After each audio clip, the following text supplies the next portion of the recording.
ನಟ ದರ್ಶನ್ಗೆ ಬರಸಿಡಿಲಿನಂತಹ ಸುದ್ದಿ ಇದು. ಪ್ರದೋಷ್ ಮಾಫಿ ಸಾಕ್ಷಿ ಅರ್ಜಿ ಪುರಸ್ಕರಿಸಿದಂತಹ ಕೋರ್ಟ್. ಪ್ರದೋಷ್ ಮಾಫಿ ಸಾಕ್ಷಿ ಆಗೋದಕ್ಕೆ ಸಮ್ಮತಿಸಿದಂತಹ ಹೈಕೋರ್ಟ್. ಕೊಲೆ ಪ್ರಕರಣದಲ್ಲಿ ಮಾಫಿ ಸಾಕ್ಷಿ ನುಡಿಯಲು ಸಮ್ಮತಿಯನ್ನ ನೀಡಿದೆ ಈಗ ನ್ಯಾಯಾಲಯ. ಪ್ರದೋಷ್ ಈಗ ಅಪ್ರೂವರ್ ಆಗಿದ್ದಾನೆ. ಉಳಿದವರಿಗೆ ಇದು ದೊಡ್ಡ ಸಂಕಷ್ಟದ ರೀತಿಯಲ್ಲಿ ಮಾರ್ಪಾಟಾಗಿದೆ. ದರ್ಶನ್ ಸೇರಿ ಒಂದಲ್ಲ ಎರಡಲ್ಲ 16 ಆರೋಪಿಗಳಿಗೆ ಇದು ಬಿಗ್ ಶಾಕ್ ಅಂತ ಹೇಳಬಹುದು. 16 ಆರೋಪಿಗಳಿಗೆ ಇದು ಬಿಗ್ ಶಾಕ್, ಆಘಾತಕಾರಿ ಸುದ್ದಿ ಇದು ದರ್ಶನ್ಗೆ. ಯಾಕೆಂತಂದ್ರೆ ಪ್ರದೋಷ್ ಸಲ್ಲಿಸಿದಂತಹ ಮಾಫಿ ಸಾಕ್ಷಿ ಅರ್ಜಿಯನ್ನ ಈಗ ಕೋರ್ಟ್ ಸ್ವೀಕಾರ ಮಾಡಿದೆ. ಪ್ರದೋಷ್ ಮಾಫಿ ಸಾಕ್ಷಿ ಆಗೋದಕ್ಕೆ ಕೋರ್ಟ್ ಈಗ ಸಮ್ಮತಿಯನ್ನು ನೀಡಿದೆ, ಒಪ್ಪಿಗೆಯನ್ನು ನೀಡಿದೆ. ಸೊ ಕೊಲೆ ಪ್ರಕರಣದಲ್ಲಿ ಮಾಫಿ ಸಾಕ್ಷಿ ನುಡಿಯೋದಕ್ಕೆ ಈಗ ಸಮ್ಮತಿ ಸಿಕ್ಕಂತಾಗಿದೆ. ಪ್ರದೋಷ್ ಈಗ ಅಪ್ರೂವರ್ ಆಗಿದ್ದಾರೆ ನ್ಯಾಯಾಲಯಕ್ಕೆ. ಸೊ ಪ್ರದೋಷ್ ಅಪ್ರೂವರ್ ಆಗಿರೋದ್ರಿಂದ ಉಳಿದವರಿಗೆ ಸಂಕಷ್ಟ. 16 ಜನ ಆರೋಪಿಗಳು ಏನಿದ್ರು ಅವರೆಲ್ಲರಿಗೂ ಕೂಡ ಈಗ ಪ್ರದೋಷ್ ಮಾಫಿ ಸಾಕ್ಷಿ ಆಗಿರುವಂಥದ್ದು ಮತ್ತು ಆತನ ಮಾಫಿ ಸಾಕ್ಷಿ ಅರ್ಜಿಯನ್ನ ಕೋರ್ಟ್ ಸಮ್ಮತಿಸಿರುವಂಥದ್ದು ಬಿಗ್ ಶಾಕಿಂಗ್ ಅಂತ ಹೇಳ್ಬೋದು. ನಟ ದರ್ಶನ್ಗೆ ಸಿಡಿಲು ಬಡದಂತಹ ವಿಚಾರ ಇದು. ಯಾಕೆಂತಂದರೆ ಇವತ್ತು ನಟ ದರ್ಶನ್ ರವರ ಕೇಸ್ ವಿಚಾರಣೆ ಇತ್ತು. ಅಂದರೆ ಪ್ರದೋಷ್ ಏನು ಮಾಫಿ ಸಾಕ್ಷಿ ಅರ್ಜಿಯನ್ನು ಸಲ್ಲಿಸಿದ್ರು ಅದರ ವಿಚಾರಣೆ ಅನ್ನುವಂಥದ್ದಿತ್ತು.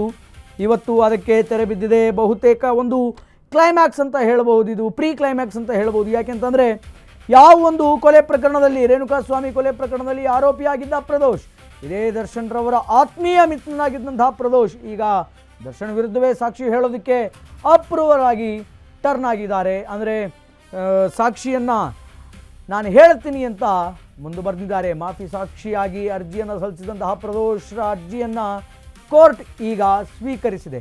ಸೊ ಪ್ರದೋಷ್ ಅರ್ಜಿಯನ್ನು ಸ್ವೀಕರಿಸಿದ ನಂತರ ಈಗ ಮುಂದೇನಾಗುತ್ತೆ, ನಮಗೆ ಇನ್ನು ಮೇಲೆ ಜೈಲೇ ಗತಿನ ಅಥವಾ ಈ ಜೈಲಿನಿಂದ, ಈ ಸೆರೆಮನಿಯ ವಾಸವಿಂದ ನಾವು ಆಚೆ ಬರ್ತೀವೋ ಇಲ್ವೋ ಅನ್ನುವಂತಹ ದೊಡ್ಡ ಪ್ರಶ್ನೆ ಈಗ 16 ಜನ ಆರೋಪಿ ಏನಿದ್ರು ಆ 16 ಜನ ಆರೋಪಿಗಳಿಗೆ ಬಹಳ ದೊಡ್ಡ ಶಾಕ್ ಅಂತ ಹೇಳಬಹುದು. ಆ ಒಂದು ಪ್ರಶ್ನೆ ಈಗ 16 ಜನ ಆರೋಪಿಗಳಲ್ಲಿ ಮನೆ ಮಾಡ್ತಾ ಇದೆ. ನಟ ದರ್ಶನ್ಗೆ ಬರಸಿಡಿಲಿನಂತಹ ಸುದ್ದಿ ಇದು. ಪ್ರದೋಷ್ ಮಾಫಿ ಸಾಕ್ಷಿ ಅರ್ಜಿ ಏನಿತ್ತು ಆ ಅರ್ಜಿಯನ್ನು ಪುರಸ್ಕರಿಸಿದಂತಹ ಕೋರ್ಟ್.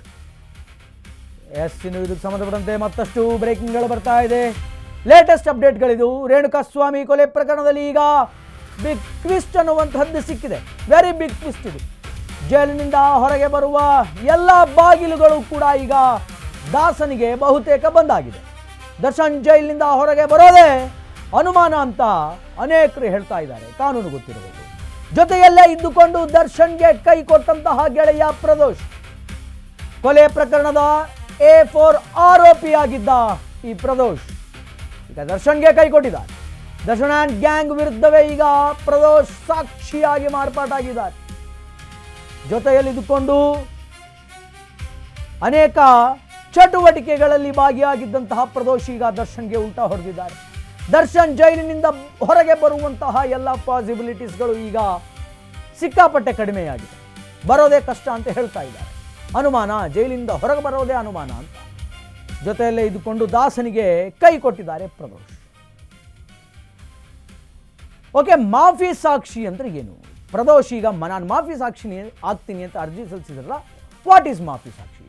ಅಪರಾಧದಲ್ಲಿ ಭಾಗಿಯಾಗಿದ್ದಂತಹ ವ್ಯಕ್ತಿಯೊಬ್ಬ ಸತ್ಯ ಬಾಯಿ ಬಿಡುವುದು, ತನಗೆ ತಿಳಿದ ಎಲ್ಲ ಸತ್ಯವನ್ನು ಕೋರ್ಟ್ ಮುಂದೆ ಬಹಿರಂಗಪಡಿಸುವುದನ್ನು ಮಾಫಿ ಸಾಕ್ಷಿ ಅಂತೀವಿ. ಅದರ ಜೊತೆಗೆ ಪ್ರಾಸಿಕ್ಯೂಷನ್ ಪರವಾಗಿ ಮಾಫಿ ಸಾಕ್ಷಿಯಾಗುವುದು. ಪ್ರಾಸಿಕ್ಯೂಷನ್ ಸರ್ಕಾರಿ ವಕೀಲರು ಏನಿರ್ತಾರೆ ಅವರ ಪರವಾಗಿ ಮಾತನಾಡೋದು. ಸೊ ಅಪರಾಧದಲ್ಲಿ ಒಬ್ಬ ವ್ಯಕ್ತಿ ತಾನು ಭಾಗಿಯಾಗಿದ್ದಾಗ ತನ್ನ ಒಂದು ಆತ್ಮಾವಲೋಕನೆಗೆ ಕೆಲವು ವಿಚಾರಗಳು ಬಂದಾಗ ಸತ್ಯವನ್ನು ಒಪ್ಕೊಳ್ಬೇಕು ಅಂತ ಅನ್ನಿಸಿದಾಗ, ತಪ್ಪಾಗಿದೆ, ಆ ತಪ್ಪನ್ನು ನಾನು ಒಪ್ಕೊಳ್ತೀನಿ ಅಂತ ನೇರವಾಗಿ ನ್ಯಾಯಾಲಯದ ಮುಂದೆ ಕಟಕಟೆಯಲ್ಲಿ ಬಂದು ನಿಂತು ಹೇಳಿದರೆ, ಹಂಗೆ ಹೇಳ್ತೀನಿ ಅಂತ ಒಪ್ಕೊಂಡ್ರೆ ಅದನ್ನು ಮಾಫಿ ಸಾಕ್ಷಿ ಅಂತ ಕರೀತಾರೆ. ಹೀಗೆ ರೇಣುಕಾಸ್ವಾಮಿ ಕೊಲೆ ಪ್ರಕರಣದಲ್ಲಿ A14 ಆರೋಪಿಯಾಗಿದ್ದಂತಹ ಪ್ರದೋಷ್ ಅವತ್ತು ಏನೇನಾಯಿತು, ರೇಣುಕಾಸ್ವಾಮಿ ಕೊಲೆ ನಡೆದಂತಹ ದಿನ, ಅವತ್ತು ಯಾರೆಲ್ಲ ಏನೇನು ಮಾಡಿದರು ಅನ್ನುವಂಥದ್ದನ್ನು ನಾನು ನ್ಯಾಯಾಲಯದ ಮುಂದೆ ಬಹಿರಂಗವಾಗಿ, ಕೋರ್ಟಿನ ಮುಂದೆ ಬಹಿರಂಗವಾಗಿ ಒಪ್ಪಿಕೊಳ್ತೀನಿ ಅನ್ನುವಂತಹ ವಿಚಾರವನ್ನು ವ್ಯಕ್ತಪಡಿಸಿದರು. ಅದಕ್ಕೆ ಸಂಬಂಧಪಟ್ಟಂತೆ ಅರ್ಜಿಯನ್ನು ಕೂಡ ಹಾಕಿದರು. ಅರ್ಜಿಯನ್ನು ಕೋರ್ಟ್ ಆಕ್ಸೆಪ್ಟ್ ಮಾಡಿ ಪರಿಶೀಲನೆ ಮಾಡಿ ಈಗ ಪ್ರದೋಷನನ್ನು ಮಾಫಿ ಸಾಕ್ಷಿ ಅಂತ ಸಮ್ಮತಿಸಿದೆ, ಪರಿಗಣಿಸಿದೆ. ಸೊ ಯಾವ ಪ್ರದೋಷನ ಜೊತೆ ಆರೋಪಿಗಳಾಗಿದ್ರೋ ಈ ಕಡೆ ದರ್ಶನ್ ಆಗಿರಬಹುದು, ವಿನಯ್ ಗೌಡ ಆಗಿರಬಹುದು, ಪವಿತ್ರ ಗೌಡ ಆಗಿರಬಹುದು, ಇವರೆಲ್ಲರಿಗೂ ಕೂಡ ಈಗ ಆತಂಕದ ವಾತಾವರಣ ಸೃಷ್ಟಿಯಾಗಿದೆ. ಯಾಕೆಂತಂದರೆ ಬಹುತೇಕ ಈಗ ಆರೋಪಿಯಾಗಿರುವಂತಹ ವ್ಯಕ್ತಿನೇ ಸಾಕ್ಷಿಯಾಗಿ ಮಾರ್ಪಾಟಾದಾಗ, ಸಾಕ್ಷಿಯಾಗಿ ಕನ್ವರ್ಟ್ ಆದಾಗ ಜೈಲಿನಿಂದ ಹೊರಗಡೆ ಬರುವಂತಹ ಎಲ್ಲ ಕದಗಳು, ಬಾಗಿಲುಗಳು ಲಿಟ್ರಲಿ ಈಗ ಬಂದಾಗಿದೆ ಅಂತ ಹೇಳ್ಬೋದು. ಸೊ ಇದು ದರ್ಶನ್ ಆ್ಯಂಡ್ ಟೀಮ್ಗೆ, ಡಿ ಗ್ಯಾಂಗಿಗೆ ಶಾಕಿಂಗ್ ನ್ಯೂಸ್ ಅಂತ ಹೇಳ್ಬೋದು. ಶಾಕಿಂಗ್ ನ್ಯೂಸ್ ಇದು. ಯಾಕೆ ಅಂತಂದರೆ ತಮ್ಮದೇ ಒಂದು ತಂಡದ ಸದಸ್ಯನೊಬ್ಬ ತನ್ನ ಆತ್ಮೀಯ ಮಿತ್ರನೊಬ್ಬ ನನ್ನ ವಿರುದ್ಧ ಸಾಕ್ಷಿ ಹೇಳ್ತಾನೆ ಅಂತ ಹೇಳಿ ದರ್ಶನ್ ಪ್ರಾಬಬಲಿ ಯಾವತ್ತೂ ಕೂಡ ಇಮ್ಯಾಜಿನ್ ಮಾಡಿರಂಗಿಲ್ಲ ದರ್ಶನ್. ಆದರೆ ಈಗ ಕುಚುಕು ಮಿತ್ರ, ಆತ್ಮೀಯ ಮಿತ್ರ ಪ್ರದೋಷ್ ಏನಿದಾರಲ್ಲ, ಈಗ ಅವರೇ ದರ್ಶನ್ ವಿರುದ್ಧ ಸಾಕ್ಷಿ ಹೇಳೋದಕ್ಕೆ ಸಜ್ಜಾಗಿದ್ದಾರೆ. ಯಾಕೆ ಪ್ರದೋಷ್ ದರ್ಶನ್ ವಿರುದ್ಧ ಸಾಕ್ಷಿ ಹೇಳ್ತಾ ಇದ್ದಾರೆ ಅಂತಂದರೆ, ಪ್ರದೋಷ ಹೇಳಿಕೊಂಡ ಹಾಗೆ ಈ ಹಿಂದೆ ಮಾಫಿ ಸಾಕ್ಷಿ ಅರ್ಜಿಯನ್ನು ಸಲ್ಲಿಸ್ಕೊಂಡಾಗ ಮಾನಸಿಕವಾಗಿ, ದೈಹಿಕವಾಗಿ ನನಗೆ ಸ್ವಲ್ಪ ಕಿರುಕುಳ ಆಗ್ತಾ ಇದೆ, ಆದ್ದರಿಂದ ನಾನು ಮಾಫಿ ಸಾಕ್ಷಿಯಾಗಿ ಕನ್ವರ್ಟ್ ಆಗ್ತೀನಿ ಅಂತ ಹೇಳಿದ್ದಾರೆ. ಆ್ಯಂಡ್ ಇದಕ್ಕೆ ಸಂಬಂಧಪಟ್ಟಂತೆ ನಮ್ಮ ಪ್ರತಿನಿಧಿ ಅರುಣ್ ದೂರವಾಣಿ ಸಂಪರ್ಕದಲ್ಲಿದ್ದಾರೆ. ಅರುಣ್, ಏನಿದು ಪ್ರದೋಷ್ ಮಾಫಿ ಸಾಕ್ಷಿಯಾಗಿ ಪರಿವರ್ತನೆಗೊಂಡಿದ್ದಾರೆ ಆ್ಯಂಡ್ ಕೋರ್ಟ್ ಇದನ್ನು ಸಮ್ಮತಿಸಿದೆ, ಇದರ ಬಗ್ಗೆ ಹೆಚ್ಚಿನ ವಿವರವನ್ನು ಕೊಡೋದಾದ್ರೆ ಏನು ಹೇಳ್ತೀರಿ ಅರುಣ್? ಶ್ರೀನಿವಾಸ್, ಏನಂದ್ರೆ ಮೋಸ್ಟ್ ಎಕ್ಸ್ಪೆಕ್ಟೆಡ್ ಅಂತಾನೆ ಹೇಳ್ಬೋದು. ಯಾಕಂದ್ರೆ ಈ ಒಂದು ಪ್ರಕರಣದಲ್ಲಿ ಈಗಾಗಲೇ ಪ್ರಾಸಿಕ್ಯೂಷನ್ ಅವರು ಸಹ ಒಂದು ನೋ ಅಬ್ಜೆಕ್ಷನ್ ಸರ್ಟಿಫಿಕೇಟ್ ಅನ್ನ ಪ್ರದೋಷ್ ಅವರ ಅರ್ಜಿಗೆ ಕೊಟ್ಟಿರುವಂತದ್ದು. ಸೊ ಆ ನಿಟ್ಟಿನಲ್ಲಿ ಇದೀಗ ಕೋರ್ಟ್ ಸಹ ಒಂದು ಅವರ ಅಪ್ಲಿಕೇಶನ್ ಅನ್ನ ಸ್ವೀಕಾರ ಮಾಡಿರುವಂತದ್ದು. ಸ್ವೀಕಾರ ಮಾಡಿ ಮುಂದಿನ ಹೇಳಿಕೆ ದಿನಾಂಕವನ್ನು ಸಹ ಕೋರ್ಟ್ ಸೂಚನೆಯನ್ನ ಕೊಟ್ಟಿರುವಂತದ್ದು. ಈ ನಿಟ್ಟಿನಲ್ಲಿ ಇದೀಗ ಏನು 17 ಆರೋಪಿಗಳು ಏನಿದ್ರು, ಈ ಒಂದು 17 ಆರೋಪಿಗಳಲ್ಲಿ ಇದೀಗ ಏನು 16 ಆರೋಪಿಗಳಾಗಿರ್ತಾರೆ. ಆದ್ರೆ ಒಬ್ಬ ಆರೋಪಿ ಮಾತ್ರ ಇದರಲ್ಲಿ ಮಾಫಿ ಸಾಕ್ಷಿ ಸ್ಥಾನವನ್ನ ಅಲಂಕಾರ ಮಾಡ್ತಾರೆ. ಯಾಕಂದ್ರೆ ಉಳಿದ 17 ಜನರಿಗೆ ಆರೋಪಿಗಳಿಗೆ ಸಂಕಷ್ಟ ಆಗುತ್ತೆ. ಇದರಲ್ಲಿ ಪ್ರಮುಖವಾಗಿ ಪ್ರದೋಷ್ ಏನು ಈತನ ಪ್ರಮುಖವಾಗಿ ಪ್ರದೋಷ್ ಮೇಲೆ ಇದ್ದಂತಹ ಒಂದು ಆರೋಪಗಳೇನಂದ್ರೆ, ಈ ಒಂದು ಪ್ರಕರಣದಲ್ಲಿ ಏನು ದರ್ಶನ್ ಇರ್ಬೋದು ಮತ್ತೆ ವಿನಯ್ ಇರ್ಬೋದು, ಅವರನ್ನ ಸ್ಟೋನಿ ಬ್ರೂಕ್ ಪಬ್ ಏನಿತ್ತು, ಆ ಒಂದು ಪಬ್ಗೆ ಕರ್ಕೊಂಡು ಹೋದಾಗಿಂದಲೂ ಸಹ ರೇಣುಕಾ ಸ್ವಾಮಿಯ ಮರ್ಡರ್ ಆಗಿ ಆ ಬಾಡಿಯನ್ನ ಡಿಸ್ಪೋಸ್ ಏನಾಯ್ತು ಅಲ್ಲಿವರೆಗೂ ಸಹ ಎಲ್ಲಾ ಮಾಹಿತಿನೂ ಪ್ರದೋಷ್ಗೆ ಗೊತ್ತಿರೋದು ಅಂತ ಹೇಳ್ಬಿಟ್ಟು ಗೊತ್ತಿರುವಂತದ್ದು. ಅದೇ ರೀತಿ ಆ ದರ್ಶನ್ ಅವರು ಏನು ಕೊಲೆ ಮಾಡಿದಂತ ಸಂದರ್ಭದ ಇರುವಂತದ್ದು, ಅದ್ರ ಜೊತೆಗೆ ಏನಂದ್ರೆ ರೇಣುಕಾ ಸ್ವಾಮಿ ಶೆಡ್ ನಲ್ಲಿ ಹಲ್ಲೆ ಮಾಡಿದಂತ ಒಂದು ವಿಚಾರ ಇರ್ಬೋದು, ಎಲ್ಲಾ ವಿಚಾರಗಳು ಸಹ ಈ ಪ್ರದೋಷ್ಗೆ ಗೊತ್ತಿತ್ತು ಅನ್ನೋದು ಸಹ ಈಗ ಏನು ಅವರ ಅಪ್ಲಿಕೇಶನ್ ಅಲ್ಲೇ ಹೇಳಿರುವಂತದ್ದು. ಸೊ ಆ ನಿಟ್ಟಿನಲ್ಲಿ ಇದೀಗ ಪ್ರದೋಷ್ ಅವರು ಇದೀಗ ನಮ್ಮ ಮಾಫಿ ಸಾಕ್ಷಿಗೆ ಮಾಫಿ ಆಗಿ ಅರ್ಜಿಯನ್ನ ಕೋರ್ಟ್ ಪರಿಗಣನೆ ಮಾಡಿರುವಂತದ್ದು. ಇದ್ರ ಜೊತೆಗೆ ದರ್ಶನ್ ಮತ್ತೆ ಪವಿತ್ರ ಕೂಡ ಎಲ್ಲರಿಗೂ ಸಹ ಸಂಕಷ್ಟ ಮುಂದಿನ ದಿನ ಹೇಳ್ಬೋದು. ಯಾಕಂದ್ರೆ ಈಗ ದಿನಾಂಕವನ್ನ ಕೋರ್ಟ್ ಸೂಚನೆ ಕೊಡುತ್ತೆ. ಆ ದಿನಾಂಕದಿಂದ ಬಂದು ಪ್ರದೋಷ್ ಅವರು ಕೋರ್ಟ್ಗೆ ಒಂದು ಹೇಳಿಕೆಯನ್ನ ಕೊಡ್ಬೇಕಾಗುತ್ತೆ. ಯಾಕಂದ್ರೆ ಆ ಒಂದು ಪ್ರಕರಣದ ಬಗ್ಗೆ ಸಂಪೂರ್ಣವಾದ ಮಾಹಿತಿ ಏನಿದೆ ಅದೆಲ್ಲವನ್ನು ಸಹ ಕೋರ್ಟ್ಗೆ ಪ್ರದೋಷ್ ಅವರು ಕೊಡ್ಬೇಕಾಗುತ್ತೆ. ಒಂದು ವೇಳೆ ಇದ್ರಲ್ಲಿ ಏನಾದ್ರು ಪ್ರದೋಷ್ ಅವರು ತಪ್ಪು ಹೇಳಿದ್ರೆ ಅಥವಾ ಪ್ರಾಸಿಕ್ಯೂಷನ್ಗೆ ಉಲ್ಟಾ ಏನಾದ್ರು ಹೇಳಿದ್ರೆ ಪ್ರದೋಷ್ ಅವರು ಮತ್ತೆ ಅವ್ರಿಗೆ ಆರೋಪಿ ಸ್ಥಾನ ಫಿಕ್ಸ್ ಆಗುತ್ತೆ. ಯಾಕಂದ್ರೆ ಈಗ ಅವರು ಮಾಫಿ ಸ್ಥಾನದಲ್ಲಿ ಇರ್ತಾರೆ. ಜೊತೆಗೆ ಒಂದು ವೇಳೆ ಏನಾದ್ರು ಸುಳ್ಳು ಹೇಳಿದ್ರೆ ಮತ್ತೆ ಪ್ರಾಸಿಕ್ಯೂಷನ್ ವಿರುದ್ಧವಾಗಿ ಏನಾದ್ರು ಅವ್ರು ಹೇಳಿದ್ರೆ ಪ್ರಾಸಿಕ್ಯೂಷನ್ ಅದನ್ನ ಮತ್ತೆ ವಿರೋಧ ಮಾಡುತ್ತೆ. ಅದ್ರ ಜೊತೆಗೆ ಪ್ರದೋಷ್ ಅವರು ಮತ್ತೆ ಅವರು ಜೈಲಿಗೆ ಹೋಗ್ಬೇಕಾಗುತ್ತೆ. ಮತ್ತೆ ಈಗ ನಾರ್ಮಲ್ ಆಗಿ ಮರ್ಡರ್ ಕೇಸಲ್ಲಿ ಏನ್ ಶಿಕ್ಷೆ ಆಗುತ್ತೆ ಆ ಒಂದು ಡಬಲ್ ಶಿಕ್ಷೆ ಪ್ರದೋಷ್ಗೆ ಈ ಒಂದು ಪ್ರಕರಣದಲ್ಲಿ ಇನ್ ಕೇಸ್ ಏನಾದ್ರು ಸುಳ್ಳು ಹೇಳಿದ್ರೆ ಆಗುವಂತದ್ದು ಶ್ರೀನಿವಾಸ ಇದೆ. ಸದ್ಯಕ್ಕೆ ಏನೀಗ ಅವರ ಅರ್ಜಿಯನ್ನ ಅಲೋ ಮಾಡಿರುವಂತದ್ದು. ಜೊತೆಗೆ ಅಂದ್ರೆ ಈ ತರ 16 ಜನ ಆರೋಪಿಗಳು ಏನಿದ್ದಾರೆ ಸೊ ಅವ್ರಿಗೆ ಸಂಕಷ್ಟ ಒಂದು ಕಡೆ ಆದ್ರೆ, ಮತ್ತೊಂದು ಕಡೆ ಮಾಫಿ ಸಾಕ್ಷಿ ವಿಚಾರದಲ್ಲಿ ಬಂದ್ಬಿಟ್ಟು ಪ್ರದೋಷ್ ಏನ್ ಹೇಳ್ತಾರೆ ಅನ್ನೋದು ಸಹ ಇನ್ನೂ ನಿಗೂಢವಾಗಿರುವಂತದ್ದು. ಯಾಕಂದ್ರೆ ಈಗಾಗಲೇ ಪ್ರದೋಷ್ ಹಾಕಿದಂತಹ ಅಪ್ಲಿಕೇಶನ್ ಏನಿದೆ ಆ ಒಂದು ಅಪ್ಲಿಕೇಶನ್ ಅಲ್ಲಿ ಎಲ್ಲರ ಮಾಹಿತಿಯನ್ನ ಹೇಳಿರುವಂತದ್ದು. ಜೊತೆಗೆ ದರ್ಶನ್ ಅವರು ನನ್ನ ಹತ್ರ ಬಂದು ಸಹ ಮಾಡಿಲ್ಲ ಅಂದ್ರೆ ಗಣ್ಣಿಟ್ಕೊಂಡು ನಾನು ಶೂಟ್ ಮಾಡ್ಕೊಂತೀನಿ ಅಂತ ಬೆದರಿಸಿದ್ರು ಅಂತೇಳಿ ಅಂತ ಸಹ ಆತ ಒಂದು ಅರ್ಜಿಯಲ್ಲಿ ಉಲ್ಲೇಖ ಮಾಡಿರುವಂತದ್ದು. ಜೊತೆಗೆ ಬೇರೆ ಬೇರೆ ಅಂಶಗಳನ್ನ ಸಹ ಆತ ಅರ್ಜಿಯಲ್ಲಿ ಉಲ್ಲೇಖ ಮಾಡಿರುವಂತದ್ದು. ಹಾಗಾಗಿ ಈಗ ಅರ್ಜಿಯಲ್ಲಿ ಇರುವಂತ ಅಂಶನ ಬಿಟ್ಟು ಪ್ರಾಸಿಕ್ಯೂಷನ್ಗೆ ಏನು ಪ್ರಾಸಿಕ್ಯೂಷನ್ ಏನು ಪ್ರದೋಷ್ ಅವರನ್ನ ಬೆಂಬಲ ಮಾಡಿತ್ತು, ಅದ್ರ ಜೊತೆಗೆ ಪ್ರಾಸಿಕ್ಯೂಷನ್ ಗೆ ಬೆಂಬಲಿಸುವಂತ ಮತ್ತೆ ಪ್ರಾಸಿಕ್ಯೂಷನ್ ಪರವಾಗಿ ಈ ಒಂದು ಪ್ರಕರಣ ಬರ್ಬೇಕಂದ್ರೆ ಪ್ರದೋಷ್ ಅವರು ಏನೆಲ್ಲಾ ಮಾಹಿತಿಯನ್ನ ಕೊಡ್ತಾರೆ ಅನ್ನೋದನ್ನ ಮುಂದಿನ ವಿಚಾರಣೆ ವೇಳೆಯಲ್ಲಿ ನಾವು ನೋಡ್ಬೇಕಾಗುತ್ತೆ ಶ್ರೀನಿವಾಸ್. ಓಕೆ ಅರುಣ್, ಆದರೆ ಸಹಜವಾಗಿ ಒಂದು ಪ್ರಶ್ನೆ ಈಗ ಅನೇಕ ಅಭಿಮಾನಿಗಳಲ್ಲಿ ಕಾಡ್ತಾ ಇದೆ. ಈ ಒಂದು ಆರೋಪದಲ್ಲಿ ಮತ್ತೋರ್ವ ಆರೋಪಿಯಾಗಿರುವಂತಹ ಪ್ರದೋಷ ಈಗ ಮಾಫಿ ಸಾಕ್ಷಿಯಾಗಿ ಕನ್ವರ್ಟ್ ಆಗಿದ್ದಾನೆ. ಸೊ ಇನ್ನು ಮುಂದೆ ದರ್ಶನ್ಗೆ ಆಚೆ ಬರುವಂತಹ ಪಾಸಿಬಿಲಿಟೀಸ್ ಇದೆನಾ? ಯಾಕೆಂತಂದರೆ ಬಹುತೇಕರು ಹೇಳುವ ಪ್ರಕಾರ ಈಗ ಆರೋಪಿ ಒಬ್ಬನೇ ಮಾಫಿ ಸಾಕ್ಷಿ ಆಗಿರೋದ್ರಿಂದ ಹೊರಗೆ ಬರುವಂತಹ ಎಲ್ಲ ಬಾಗಿಲುಗಳು ಮುಚ್ಚಿ ಹೋಗಿದೆ, ದರ್ಶನ್ ಆಚೆ ಬರೋದು ಅನುಮಾನ, ಡೌಟ್ ಅದು ಅಂತ ಹೇಳ್ತಾ ಇದ್ದಾರೆ. Is that true? ಅಂದರೆ ದರ್ಶನ್ ಅಷ್ಟು ಬೇಗ ರಿಲೀಸ್ ಆಗೋದು ಕಷ್ಟ ಅಂತೀರಾ? ಶ್ರೀನಿವಾಸ್ ಏನಂದ್ರೆ ಈಗಾಗ್ಲೇ ಸುಪ್ರೀಂ ಕೋರ್ಟ್ ಏನು ದರ್ಶನ್ ಅವರಿಗೆ ಒಂದು ಸೂಚನೆಯನ್ನ ಕೊಟ್ಟಿರುವಂತದ್ದು. ಅಂದ್ರೆ ನೀವು 1 ವರ್ಷದ ಒಳಗೂ ಸಹ ಜಾಮೀನ್ಗೆ ಅರ್ಹರಲ್ಲ ಅಂತ ಒಂದು ಹೇಳಿರುವಂತದ್ದು. ಜೊತೆಗೇನಂದ್ರೆ 1 ವರ್ಷದ ಒಳಗಡೆ ಪ್ರಾಸಿಕ್ಯೂಷನ್ ಅವರು ಏನು ಎಲ್ಲಾ ಟ್ರಯಲ್ ಗಳನ್ನ ಮುಗಿಸ್ಬೇಕು ಅಂತ ಹೇಳ್ಬಿಟ್ಟು ಸಹ ಸೂಚನೆಯನ್ನ ಕೊಟ್ಟಿರುವಂತದ್ದು. ಹಾಗಾಗಿ ಮೇ 15ರಂದು ಈ ಒಂದು ಆದೇಶವನ್ನು ಸುಪ್ರೀಂ ಕೋರ್ಟ್ ಕೊಟ್ಟಿರುವಂತದ್ದು. ಮುಂದಿನ ಸೆಪ್ಟೆಂಬರ್ 15ರೊಳಗಡೆ ಪ್ರಾಸಿಕ್ಯೂಷನ್ ಟ್ರಯಲ್ ಅನ್ನ ಮುಗಿಸ್ಬೇಕು. ಒಂದು ವೇಳೆ ಮುಗಿಸಿಲ್ಲ ಅಂತ ಏನಾದ್ರು ಅಂದ್ರೆ ಆಗ ದರ್ಶನ್ ಅವರು ಒಂದು ಅರ್ಜಿಯನ್ನ ಹಾಕೊಂಡ್ರೆ ಅವ್ರಿಗೆ ಹೊರಗಡೆ ಬರೋದಕ್ಕೆ ಚಾನ್ಸ್ ಇರುತ್ತೆ. ಅದ್ರ ಜೊತೆಗೆ ಏನಂದ್ರೆ ಮತ್ತೆ ಅದನ್ನ ಪ್ರಶ್ನೆ ಮಾಡಿ ಸಹ ಅವರು ರಿವ್ಯೂ ಪಿಟಿಷನ್ ಅನ್ನ 1 ತಿಂಗಳಾದ ನಂತರ ಹೋಗಿದ್ರು. ಆ ರಿವ್ಯೂ ಪಿಟಿಷನ್ ಅನ್ನ ಸಹ ಕೋರ್ಟ್ ಒಂದು ಅಕ್ಸೆಪ್ಟ್ ಮಾಡಿಲ್ಲ. ಅಂದ್ರೆ register general, supreme court register general ಅವರೇ ಆ ಒಂದು ಅರ್ಜಿಯನ್ನ ಒಂದು ಏನು ಇದು ನ್ಯಾಯಪೀಠಕ್ಕೆ ಕಳ್ಸಕ್ಕೆ ಮತ್ತೆ ಒಂದು ಯೋಗ್ಯವಲ್ಲ ಅಂತ ಹೇಳ್ಬಿಟ್ಟು ಅದನ್ನು ಸಹ ರಿಜೆಕ್ಟ್ ಮಾಡಿತ್ತು.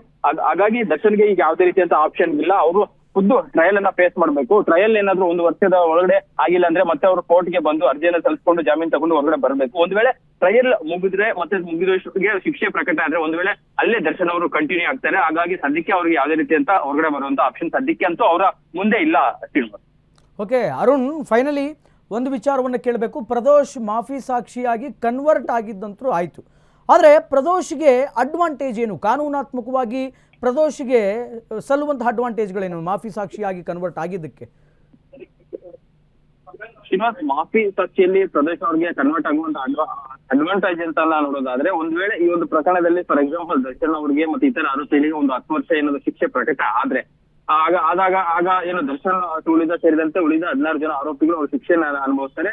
ಶಿಕ್ಷೆ ಪ್ರಕಟ ದಿನ ಏನಿರುತ್ತೆ ಆ ಒಂದು ದಿನ ಪ್ರದೋಷ್ ಅವರು ಬಿಡುಗಡೆಯಾಗಿ ಬರ್ತಾರೆ. ಅಂದ್ರೆ ಅವ್ರ ಮೇಲೆ ಯಾವ್ದೇ ರೀತಿಯ ಶಿಕ್ಷೆ ಇರಲ್ಲ. ಇದು ಒಂದು ಅಡ್ವಾಂಟೇಜ್. ಅದ್ರ ಜೊತೆಗೆ ಏನಂದ್ರೆ ಈಗಾಗಲೇ ಪ್ರದೋಷ್ ಅವರು ಸಾಕಷ್ಟು 2 ವರ್ಷಗಳಿಂದಲೂ ಸಹ ಏನು ಪ್ರಕರಣದ ಟ್ರಯಲ್ ಅನ್ನ ಫೇಸ್ ಮಾಡಿರುವಂತದ್ದು. ಜೊತೆಗೆ ಕಳೆದ ಏನು ಆಗಸ್ಟ್ ನಿಂದಲೂ ಸಹ ಅವರು ಜೈಲಿನಲ್ಲಿ ಇರುವಂತದ್ದು. ಎಲ್ಲೋ ಒಂದ್ ಕಡೆ ಮಾನಸಿಕವಾಗಿ ಸಹ ಅವರು ಕುಗ್ಗಿರ್ಬೋದು ಅಂತಾನು ಹೇಳ್ಬೋದು. ಹಾಗಾಗಿ ಒಂದಷ್ಟು ಅವ್ರ ವಕೀಲರನ್ನ ಸಂಪರ್ಕ ಮಾಡಿ ನಾನು ಹೊರಗಡೆ ಬರಬೇಕು ಮತ್ತೆ ಏನಾದ್ರು ಆಪ್ಷನ್ಸ್ ಇದೆಯಾ ಅಂತ ಸಹ ಕೇಳಿರ್ಬೋದು. ಆಗ ವಕೀಲರು ಈ ರೀತಿ ಮಾಫಿ ಸಾಕ್ಷಿ ಏನಾದ್ರು ನುಡಿದ್ರೆ ನೀನು ಹೊರಗಡೆ ಬರುತ್ತೆ. ಅಂದ್ರೆ ಶಿಕ್ಷೆ ಪ್ರಕಟ ದಿನ ಏನಿರುತ್ತೆ ಆ ಒಂದು ದಿನ ಉಳಿದ ಆರೋಪಿಗಳು ದರ್ಶನ ಅಂದ್ರೆ ಪ್ರದೋಷ್ ಬಿಟ್ಟು ಬೇರೆ ಎಲ್ಲರಿಗೂ ಸಹ ಶಿಕ್ಷೆ ಪ್ರಕಟ ಆಗುತ್ತೆ. ಮರ್ಡರ್ ಕೇಸಲ್ಲಿ ಮಿನಿಮಮ್ ನಿಮ್ಗೆ ಇರುವಂತದ್ದು 10 ವರ್ಷಗಳ ಕಾಲ ಒಂದು ಶಿಕ್ಷೆ ಇರುವಂತದ್ದು. ಹಾಗಾಗಿ ಎಲ್ಲಾ ಆರೋಪಿಗಳು ದರ್ಶನ್ ಸೇರಿದಂತ ಉತ್ತರ ಆರೋಪಿಗಳು 10 ವರ್ಷ ಶಿಕ್ಷೆಯನ್ನ ಫೇಸ್ ಮಾಡಿದ್ರೆ ಆ ದಿನ ಏನಂದ್ರೆ ಪ್ರದೋಷ್ ಅವರು ಹೊರಗಡೆ ಬರ್ತಾರೆ. ಅದೊಂದು ಅಡ್ವಾಂಟೇಜ್ ಅವ್ರಿಗೆ ಸಿಗುವಂತದ್ದು. ಅದ್ರ ಜೊತೆಗೆ ಬೇಗ ಟ್ರಯಲ್ ಮುಗಿತು ಅನ್ನೋ ಒಂದು ಸಹ ಅಡ್ವಾಂಟೇಜ್ ಸಿಗುವಂತ ಸಾಧ್ಯತೆ ಇರುವಂತದ್ದು. ಶ್ರೀನಿವಾಸ್, ಓಕೆ, ಧನ್ಯವಾದಗಳು ಅರುಣ್ ನಿಮ್ಮೆಲ್ಲ ಮಾಹಿತಿಗೆ. Thank you. ಎಸ್, ಒಟ್ಟಾರೆಯಾಗಿ ಇದು ಮಾಫಿ ಸಾಕ್ಷಿಯಿಂದ ಆಗುವಂತಹ ಆಗು ಹೋಗುಗಳು. ಲಿಟ್ರಲಿ ಈಗ A14 ಆರೋಪಿಯಾಗಿರುವಂತಹ ಪ್ರದೋಷ್ ಮಾಫಿ ಸಾಕ್ಷಿಯಾಗಿ ಕನ್ವರ್ಟ್ ಆಗಿದ್ದಾರೆ. ನಾನು ಆಗಲೇ ಹೇಳ್ತಾ ಇದ್ದೆ, ತನಗೆ ತಿಳಿದಂತಹ ಎಲ್ಲ ಸತ್ಯವನ್ನು ಕೋರ್ಟಿನ ಮುಂದೆ ಬಹಿರಂಗಪಡಿಸುವಂಥದ್ದು, ಪ್ರಾಸಿಕ್ಯೂಷನ್ ಪರವಾಗಿ ಮಾಫಿ ಸಾಕ್ಷಿಯಾಗುವಂಥದ್ದು, ಇದೆಲ್ಲವೂ ಕೂಡ ಮಾಫಿ ಸಾಕ್ಷಿಯ ಪ್ರಮುಖ ಲಕ್ಷಣಗಳು.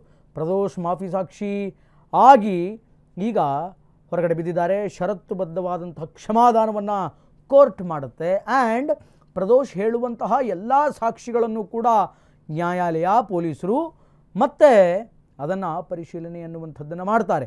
ಇಫ್ ಸಪೋಸ್ ಒಂದು ವೇಳೆ ಮಾಫಿ ಸಾಕ್ಷಿ ಆದಮೇಲೆ ಇದೇ ಪ್ರದೋಷ್ A14 ಆರೋಪಿಯಾಗಿರುವಂತಹ ಪ್ರದೋಷ್ ಏನಾದರೂ ಒಂದು ವೇಳೆ ಸುಳ್ಳು ಸಾಕ್ಷಿ ಹೇಳಿದರೆ ಅಥವಾ ಬೇರೆ ಹೇಳಿಕೆಗಳನ್ನು ಹೇಳಿದರೆ ಆತನಿಗೆ ಕೋರ್ಟ್ ನೀಡಿದಂತಹ ವಿಧಿಸಿದಂತಹ ಕ್ಷಮಾದಾನವನ್ನು ಕಂಪ್ಲೀಟಾಗಿ ರದ್ದು ಮಾಡುತ್ತೆ.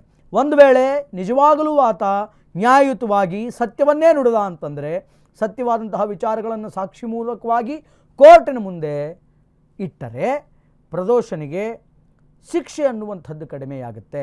16 ಜನ ಏನು ಆರೋಪಿಗಳಿದಾರಲ್ಲ ಅವರುಗಳಿಗೆಲ್ಲ ಏನು ಶಿಕ್ಷೆ ಆಗ್ತಾ ಇದೆ ಕಾನೂನುಬದ್ಧವಾಗಿ ಆ ಎಲ್ಲ ಶಿಕ್ಷೆಗಿಂತಲೂ ಕಡಿಮೆ ಶಿಕ್ಷೆ ಪ್ರದೋಷನಿಗೆ ಆಗುತ್ತೆ. ಯಾಕೆಂತಂದರೆ ಒಂದು ಮಾತೇ ಇದೆ, ಪ್ರಾಯಶ್ಚಿತ್ತಕ್ಕಿಂತ ದೊಡ್ಡ ಶಿಕ್ಷೆ ಇಲ್ಲ ಅಂತ. ಸೊ ಹೀಗೆ ಪ್ರದೋಷನಿಗೆ ಕಡಿಮೆ ಶಿಕ್ಷೆ ಆಗುತ್ತೆ ಅನ್ನುವಂತಹ ವಿಚಾರಗಳು ಕೂಡ ಬೆಳಕಿಗೆ ಬಂತು. ಆ್ಯಂಡ್ ನನ್ನ ಸಹೋದ್ಯೋಗಿ ಅರುಣ್ ಕೂಡ ಅದನ್ನು ಹೇಳಿದರು, ಶಿಕ್ಷೆ ಕಡಿಮೆ ಆಗುತ್ತೆ ಮಾಫಿ ಸಾಕ್ಷಿ ಆಗೋದರಿಂದ ಅನ್ನುವಂತಹ ವಿಚಾರಗಳು ಕೂಡ ಬೆಳಕಿಗೆ ಬಂತು. ಸೊ ಮಾಫಿ ಸಾಕ್ಷಿ ಆಗ್ತೀನಿ ಅಂತ ಪ್ರದೋಷ್ ಏನು ಕೋರ್ಟ್ ಮುಂದೆ ಹೋಗಿ ಹೇಳಿದ್ದ ಅದನ್ನು ನ್ಯಾಯಾಲಯ ಈಗ ಸ್ವೀಕರಿಸಿದೆ.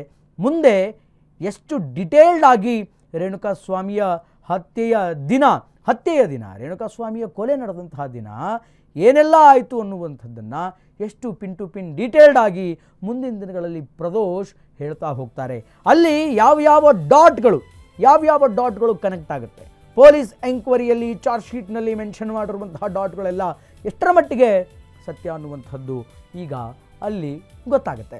ಆ್ಯಂಡ್ ಪ್ರದೋಷ್ ಮಾಫಿ ಸಾಕ್ಷಿ ಅನ್ನುವಂಥದ್ದು ಏನಿದೆಯಲ್ಲ, ಇದು ಪ್ರಾಸಿಕ್ಯೂಷನ್ಗೆ ಅತ್ಯಂತ ದೊಡ್ಡ ಪ್ರಬಲ ಅಸ್ತ್ರ ಆಗಿದೆ. SPPಗೆ ಸ್ಟೇಟ್ ಪಬ್ಲಿಕ್ ಪ್ರಾಸಿಕ್ಯೂಟರ್ ಯಾರು ಇರ್ತಾರಲ್ಲ, ಪ್ರಾಸಿಕ್ಯೂಷನ್ ಥ್ರೂ ವಾದ ಮಾಡುವಂಥವ್ರು, ಅಂದರೆ ದರ್ಶನ್ ವಿರುದ್ಧ ವಾದ ಮಾಡುವಂಥವ್ರು, ಅವರಿಗೆ ಪ್ರಬಲವಾದಂತಹ ಸಾಕ್ಷಿ ಆಗುತ್ತೆ. ಪೊಲೀಸರ ವಿಚಾರಣೆ ಏನಿದೆ, ಅವರ ಚಾರ್ಜ್ ಶೀಟ್ ಏನಿದೆ, ಅದನ್ನು ಮುಂದಿಟ್ಟುಕೊಂಡೇ ಪಬ್ಲಿಕ್ ಪ್ರಾಸಿಕ್ಯೂಟರ್ ವಾದ ಮಾಡ್ತಾ ಇರ್ತಾರೆ. ಸೊ ಪೊಲೀಸರು ಎಷ್ಟು ಇಂಟ್ರೆಸ್ಟಿಂದ, ಎಷ್ಟು ಕಷ್ಟಪಟ್ಟು ಕೆಲಸ ಮಾಡಿದ್ದಾರೆ ಅನ್ನುವಂಥದ್ದು ಕೂಡ ಮುಂದಿನ ದಿನಗಳಲ್ಲಿ ಗೊತ್ತಾಗುತ್ತೆ. ಯಾಕೆಂತಂದರೆ ಟ್ಯಾಲಿ ಆಗುತ್ತಲ್ಲ, ಪೊಲೀಸ್ ಚಾರ್ಜ್ ಶೀಟಲ್ಲಿ ಏನಿದೆ, ಪ್ರದೋಷ್ ಏನು ಹೇಳ್ತಾನೆ ಅನ್ನುವಂಥದ್ದು ಅಲ್ಲಿ ಗೊತ್ತಾಗುತ್ತೆ. ಸೊ ಎಲ್ಲೋ ಒಂದು ಕಡೆ ಅದು ಕೂಡ ಮ್ಯಾಚ್ ದಿ ಫಾಲೋಯಿಂಗ್ ಲಿಸ್ಟಲ್ಲಿ ಬರುತ್ತೆ, ಅದು ಕೂಡ ಮ್ಯಾಚ್ ಆಗುತ್ತೆ ಅನ್ನುವಂತಹ ವಿಚಾರಗಳು ಕೂಡ ರೈಟ್ ನಾವು ಈಗ ನಾವು ಕಂಡುಕೊಳ್ಳಬಹುದು. ಹೀಗೆ state public prosecutor, if I am not wrong, Prasanna Kumar ಅಂತ ಅನಿಸುತ್ತೆ, ಅವರಿಗೆ ಇದು ದೊಡ್ಡ ಪ್ರಬಲ ಅಸ್ತ್ರ ಆಗುತ್ತೆ. ಇನ್ನು ದರ್ಶನ್ ಪರ ವಕೀಲರಾಗಿರ್ಬೋದು, ಪವಿತ್ರ ಗೌಡ ಪರ ವಕೀಲರಾಗಿರ್ಬೋದು, Stoney Brooks owner Vinay Gowda ಆತನ ಪರ ವಕೀಲರು, ಇನ್ನು ಈ ದರ್ಶನ್ PA ನಾಗರಾಜ ಆತನ ಪರ ವಕೀಲರು, ಇವರಿಗೆಲ್ಲರಿಗೂ ಕೂಡ ಬಹಳ ದೊಡ್ಡ ಪ್ರಮಾಣದ ಹಿನ್ನಡೆ ಇದು ಅಂತ ಅನಿಸುತ್ತೆ. ಯಾಕೆ ಅಂತಂದರೆ ಬೇರೆ ಸಾಕ್ಷಿಗಳನ್ನು ಯಾಕೆ ದರ್ಶನ್ಗೆ ಜಾಮೀನು ಕೊಡಲಿಲ್ಲ ನ್ಯಾಯಾಲಯ, ಜಾಮೀನನ್ನು ಯಾಕೆ ಕೊಡಲಿಲ್ಲ ದರ್ಶನ್ಗೆ ನ್ಯಾಯಾಲಯ, ಬೇರೆಯವರಿಗೆ ಇದು ಕೊಟ್ಬಿಡುತ್ತೆ, ಏನು ಜಾಮೀನು ಕೊಟ್ಬಿಡುತ್ತೆ, ಬೇಲ್ ಕೊಟ್ಬಿಡುತ್ತೆ. ದರ್ಶನ್ಗೆ ಯಾಕೆ ಕೊಡಲಿಲ್ಲ ಅಂತಂದರೆ ಸೊಸೈಟಿಯಲ್ಲಿ ಪ್ರಬಲವಾಗಿರುವಂತಹ ಶಕ್ತಿಯುತವಾಗಿರುವಂತಹ ವ್ಯಕ್ತಿ ಜಾಮೀನಿನ ಮೇಲೆ ಹೊರಗಡೆ ಬಂದರೆ ಸಾಕ್ಷಿ ನಾಶ ಮಾಡಬಹುದು ಅನ್ನುವಂತಹ ಒಂದಿಷ್ಟು ಆಲೋಚನೆಗಳು ಸರ್ವೇ ಸಾಮಾನ್ಯವಾಗಿ ಪ್ರಾಸಿಕ್ಯೂಟ್ರಿಗಿರುತ್ತೆ, ಪಬ್ಲಿಕ್ ಪ್ರಾಸಿಕ್ಯೂಟ್ರಿಗಿರುತ್ತೆ. ಅದರಿಂದ